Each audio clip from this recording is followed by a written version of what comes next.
तर माझी मागे चूक झाली. आता चूक कोणी केली? पहिला फॉर्म मी भरणार होतो.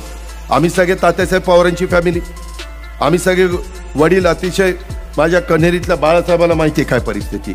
आम्ही बिकट मधनं परिस्थिती चांगली केली. आईने आधार दिला. आई सांगते की फॉर्म भरू नका माझ्या दादाच्या विरोधात.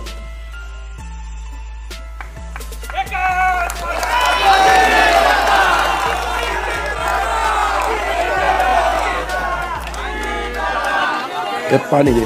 ह्या पद्धतीनं जे काही चाललंय हे बरोबर नाही. मग मोठ्या व्यक्तींनी तर त्याच्यामध्ये सांगायला पाहिजे होतं.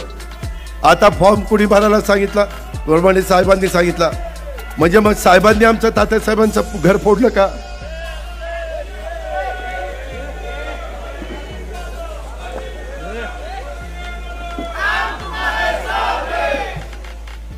आम्ही जीवाला जीव देणारी माणसं आहेत.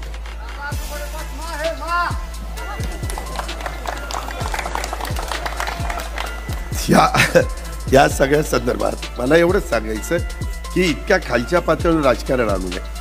घरं एकोपा राहायला पिढ्यानपिढ्या जातात, तुटायला वेळ लागत नाही.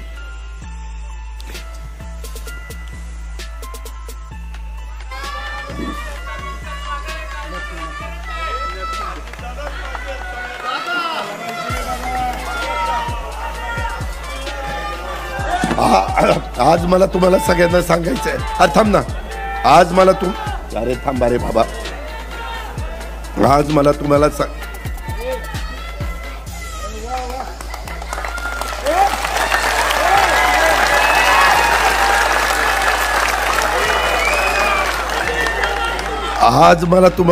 सगळ्यांना सांगायचं आहे की एकंदरीतच आपल्याला आपला विकास करून घ्यायचा आहे. घरातलं भांडण चार भिंतीच्या आत झालं पाहिजे. चव्हाट्यावर आणण्याचं काही कारण नाही. त्याच्या संदर्भामध्ये एकदा दरी पडली तर ती साधायला कुणी दुसरं येऊ शकत नाही. आणि आपली परंपरा आहे, आपल्या पहिल्यापासून सगळ्यांनी एकोप्याने राहिल्यानंतर घर पुढं जातात, तर त्या भागामध्ये सगळा बदल त्या ठिकाणी होतो. आणि म्हणून बारामतीकरांनो, मला तुम्हाला सगळ्यांना सांगायचं आहे, मला पहिल्यासारखा वेळ देता येणार नाही. मी जरूर 1, 2, 3 तारखेला मला वाटतं सिद्धेश्वर निमोडीपासून प्रत्येक गावामध्ये जाऊन फक्त नमस्कार करणार, पुढचं गाव असं करून जास्तीत जास्त संपर्क साधण्याचा प्रयत्न करणार. पण मला दुसरं मगाशी सांगायचं होतं. कालच बाळासाहेबांच्या बरोबर आम्ही भारतीय जनता पक्षाच्या बरोबर एक मीटिंग घेतली. त्याच्यामध्ये कसं साधारण समन्वय साधायचा. माझ्या राष्ट्रवादी काँग्रेस पक्षाच्या कार्यकर्त्यांना मला सांगायचं आहे, महिलांना सांगायचं आहे, युवा युवतींना सांगायचं आहे की बाबांनो, एकट्या राष्ट्रवादीचा मी उमेदवार नाही, मी महायुतीचा उमेदवार आहे. त्याच्यामुळं कुठंही हे करत असताना सभा असली तर तिथं भारतीय जनता पक्ष, तिथं शिवसेना, तिथं RPI, हे जे काही घटक पक्ष आहेत, काही वेगवेगळ्या पद्धतीनं अनेकांनी पाठिंबा दिलेला आहे. ह्या सगळ्यांना तिथं मान सन्मान दिला पाहिजे, तिथं बसवलं पाहिजे. नाहीतर काय दादा आमचा नाही. मी आज सगळ्या महाराष्ट्राचा आहे. मी आज महायुतीचा उमेदवार आहे. आपल्याला नुसत्या बारामतीपुरतं बघून चालणार नाही. सगळ्या महाराष्ट्रामध्ये चांगल्यातले चांगले उमेदवार कसे महायुतीचे निवडून येणार आहेत, त्याकरता आम्ही सगळेजण जीवाचं रान करतोय. अनेक लोक येतील, अनेक लोक तुम्हाला भेटतील. कधी कुणाला भेटायला कुणी तिराईत आला का, आता तू आला का आम्हाला शिकवायला, आम्हाला कळलं ना, असं म्हणू नका. ते चांगल्या भावनेने तुमच्याकडे येणार आहेत, नमस्कार करणार आहेत. आणि मागच्या वेळेस जे लोकसभेला आपल्याबरोबर नव्हते त्यांनाही नावं ठेवू नका. ती आपलीच माणसं आहे, त्यांनी ठरवलेलं होतं. आता कितीतरी लोक मला भेटली की दादा, त्यावेळेस आम्ही असं ठरवलं होतं, आता यावेळेस तुम्ही अशा पद्धतीनं. त्याच्यामुळं का तेव्हा तिकडे गेला होता, आता कसा इकडे आला?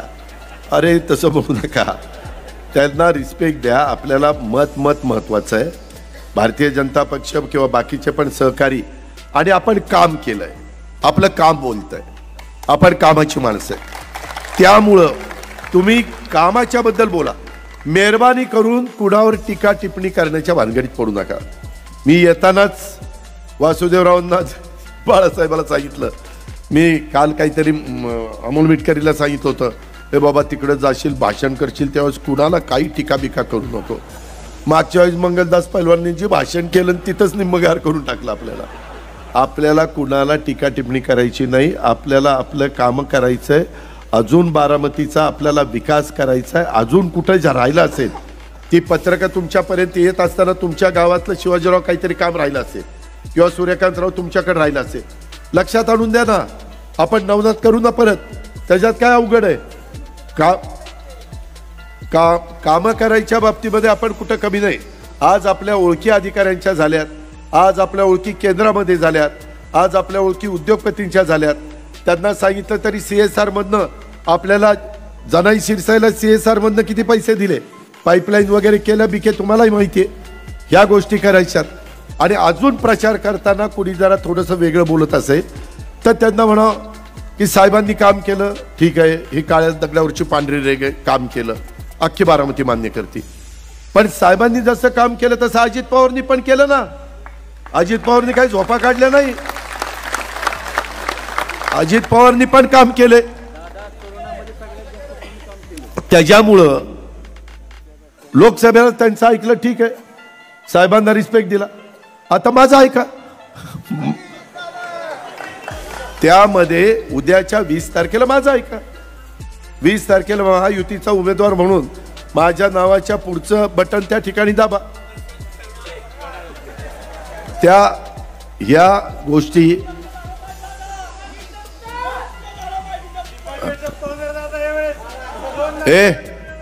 या दोघा चौघांचं बूथ तपासायचं 23 तारखेला.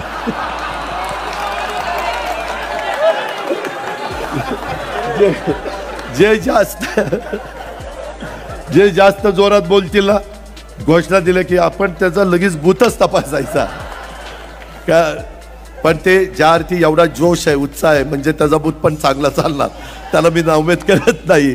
पण सांगायचं तात्पर्य बाबांनो सगळ्यांनी एकोप्याने घ्या. माझी तुम्हाला एक विनंती आहे.